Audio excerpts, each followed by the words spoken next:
In this segment, we will discuss treatment of the caudal septal deviation.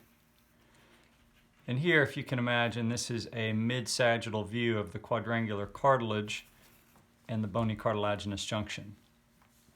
Oftentimes what we see is a deviation at the most caudal aspect of the nasal septum, and so oftentimes what that will present as is nasal obstruction to the affected side.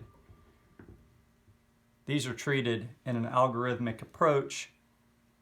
The first option oftentimes is working through an external rhinoplasty approach to free up mucoperichondrial flaps, and a small percentage of the time this caudal septal deviation will be freed up and shift back to the midline, and that's all that's required. The second option, if that doesn't occur, is to simply amputate the caudal septal cartilage and then take a graft from the postero-inferior aspect of the nasal septum and use that to form a caudal septal extension graft that is sutured in an overlapping fashion to the remainder of the native septum.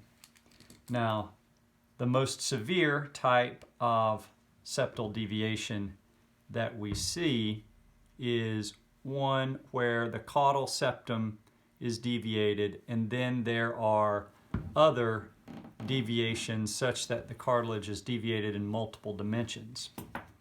What that requires generally is some type of extracorporeal septoplasty where the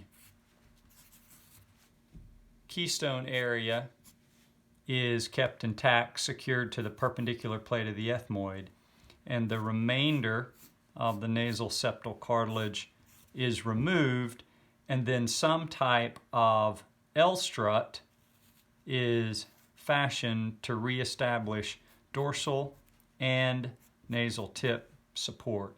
This can be done either by flipping the construct 180 degrees on itself or sectioning the cartilage that's deviated in multiple dimensions and then securing onto a resorbable scaffolding.